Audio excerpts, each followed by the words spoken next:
Salam, sənin səsinə baxırsınız. Mahnur Babayeva Füzulidən məcburi köçkündür. 1993-cü ildən Bakıda yataqxanada yerləşib. Deyir ki, bir otaqlı mənzildə özü ilə bərabər oğlu və gəlini də qalır. Ayrıca kirayə ödəməyə pulu olmadığından bu yataqxanadan qurtula bilmir. Buna görə də qonşulara da məxsus olan ümumi mətbəxi zəbt edib. İndi yataqxanadan çıxarılmağı ilə hədələnir.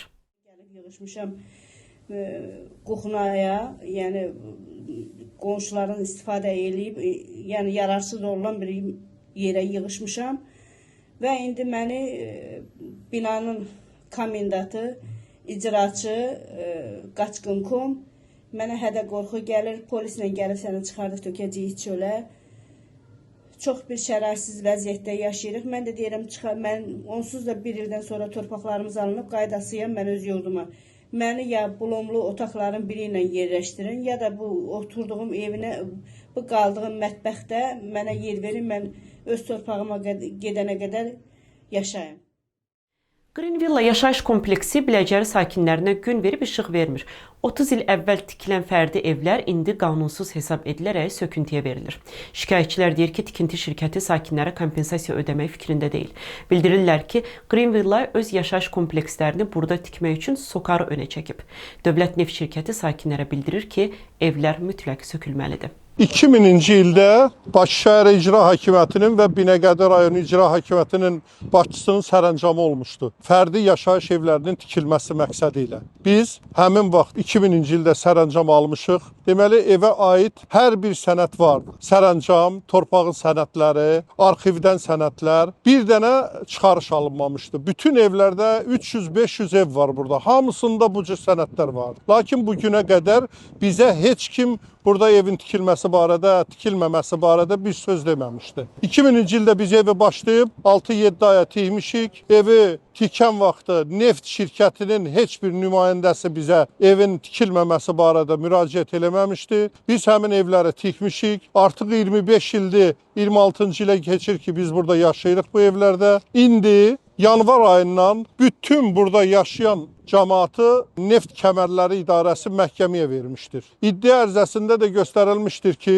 həmin evlər vətəndaşın öz hesabına sökülməlidir. Bizim bütün sənədlərimiz ola-ola niyə bu evlər sökülməlidir biz də bilmirik. Hal-hazırda Binəqədidə məhkəmə getdiyinə görə bütün vətəndaşlar məhkəməyə gedib gəlir, ekspertizalar təyin olunur. Nazirlər Kabinetinin qərarı vardı. 2004-cü il noyabr ayında qərarı var, 167 saylı qərardır. Bu qərarda göstərilir ki, neftin ixrac kəmərləri 25-50 metr kənarda fərdi evlər tikilə bilər və ya hər hansı obyekt tikilə bilər. Lakin biz evləri 2000-ci ildə tikmişik. Neft Kəmərləri İdarəsi 2005-ci ildə yaranmışdı. Bu günə qədər bizə heç kim heç nə deməmişdi. İndi evlərin sökülməsi barədə hamını məhkəməyə verirlər. Ona görə də bütün cəmaat ayağa qalxıb burada.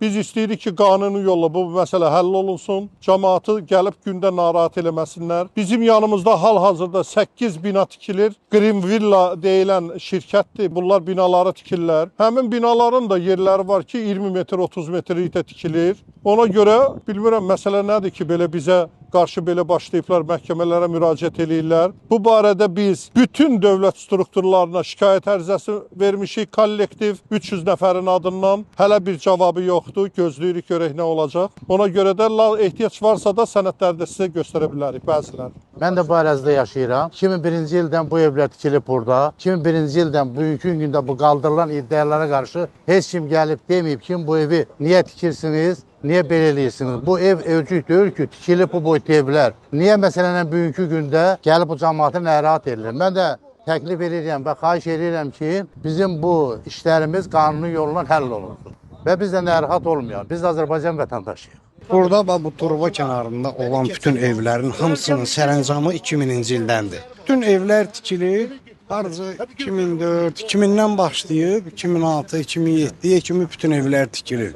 İndi bu yaxınlarda mən həyətdə karkasım var idi. Karkasın üstünü bağlayırdım naves kimi. Məni verdilər məhkəməyə və məhkəmədə yazır ki, vətəndaş tərəfindən, yəni mən tərəfindən evin, hasarın, çardağın, yəni mən çardaq düzəltmişəm ancaq, o da üstünü bağlamışam. Çardağın hamısını öz hesabıma sökməliyəm, onlara əlavə 100 manatlıq ödəniş eləməliyəm.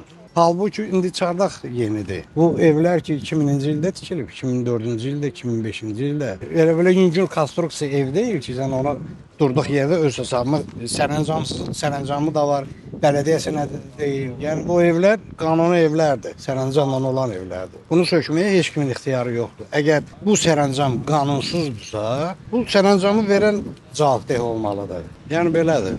Mənə də verim, daha hamını verim məhkəməyə. Bu hamısı aydın məsələ. İndiyəcən binalar yox idi, belə məsələ deyil. Bina tikiləndən sonra bu məsələ düşüb də. Turbanı yanı beton eləyib, ona dinmir. Həyətdə emusiya vurursan, ona gəlib dinir ki, sən niyə emusiya verirsən, məhkəməyə gedir. Hamı bilir ki, söhbət nədən gedir. Kiminsə evini tikməklə ev qurmaq olmur. Kiminsə evini sökürsənsə onu yola salmalısan. 2000-ci ildən qalırıq, 25 ildir, bəli. İndi məhkəməyə verirlər ki, evlər sökülməlidir. Sizdə də hər bir sənəd var. Bəli, bəli. Bizdə icranın sənəti var, amma deyirlər sökülməlidir. 2000-ci ildən 25 ildir bu evlərdə yaşayırıq, tikib yaşayırıq. Bu günə kimi nə qeydiyyatımız var, nə evə sənəd verilir. Yəni elə bir ki, havada yaşayırıq. Harada gedirik, qeydiyyata düşə bilmirik, sənəd ala bilmirik. Burada bir neft kəməri gedir. Neft kəmərini bəhanə eləyirlər. Deyirlər ki, sizə sənəd verə bilmərik. Yaxşı, bu da cəmaət yaşayır burada. 100-dən çox ailə yaşayır burada. Bu sənədsiz nə cür yaşasın? Qeydiyyata düşə bilmir, çətinlik çəkirik, təcili yardım çağırırıq, gəlib evləri tapa bilmir. Deməli, 25 ilə yaxındır ki, küçüyə ad verməyiblər. Bu təzələrdə 1 ildir ki, başlayıblar küçüyə ad verməyə. Ancaq evlərə sıra nömrələri vermir. Sıra nömrələri vermir, ona görə vermirlər ki, qeydiyyata düşə bilməyək, evə sənəd çıxara bilməyək. Qəsdən sıra nömrələri vermirlər. Küçüyə də adları bu yaxın vaxtlarda veriblər. Məhkəməyə gedir, inzibati məhkəməyə getmişəm ki, evin sənəd alam, qeydiyyata düşəm. Məhkəmə də bəhanələrlə qeydiyyata salmayıb mənə. Sabir Ələkbərova satılan torpaq eyni zamanda bir neçə adama da satılıb.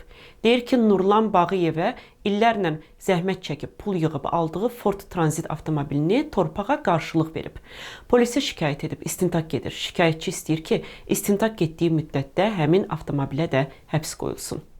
Mən Ələkbərov Sabir Adiloğlu fevral ayın 1-i Babayev Nurlan Tapdıoğlu'na məxsus 6 sotla bu Ford Transit maşını dəyişdim. Bu maşın mənə məxsusdur. Əvvəlki nömrəsi 99 EM 125 idi. Fevral ayın 21-ci günü torpağı adımdan çəkərək bir neçə nəfərə satıb, ondan da əlavə başqalarını torpağını göstərərək başqa saxta notariat kağızından torpaqları satmış başqa adamlara. Fevral ayın 21-ci davranışa xitam verib, üstündən 10-15 gün keçib məni fırladıb, mart ayından Bərdiyə gedərkən polislər tərəfindən tutuldu. İndi Gəncədə tədrisxanadadır. İndi mən bu günləri bu videonu çəkib gedirəm Gəncəyə. Mənim maşınımı indi satışa qoyublar öz adamlar ətrafından. Qabağında da satılır yazılıb. Buradan Daxili İşlər Naziri cənab Vilayət Eyvazova, cənab Prezident xahiş edirəm ki, istintaq yekunlaşana kimi maşına həbs qoyulsun. Maşın nəyə görə satılmalıdır ki? Bura Məhəmmədə altın dönərin yanında, mən də Məhəmməddə qalım. Təsəvvür edin, mən hər dəfə maşını görürəm, burada o bu sürür. Mənim əziyyətimdən öz aldığım maşını 4 ildir mən maşına kredit ödəyirəm. Hələ krediti qurtarmamışam. Xahiş edirəm, məsələyə baxsınlar da. Bunlar istədiyi kimi fırladırlar. Maşını bu alıb onun adına keçirdir, o içəridə də bu sürür. Maşını satışa qoyublar, satışa qoyub. Məqsədləri nədir bilmirəm. Sumqayıt sakinləri sənin səsinə video çəkib göndəriblər ki, Sumqayıtda 14-cü məhəllədə 1A-3B binasının həyətində qanunsuz bina ucaldılır. Tikintini aparmaq istəyən şəxs isə Aslan Manafovdur.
Bu həftəlik bu qədər. Şikayətlərinizi videoya çəkib bizim WhatsApp nömrəmizə göndərə bilərsiniz. Hələlik.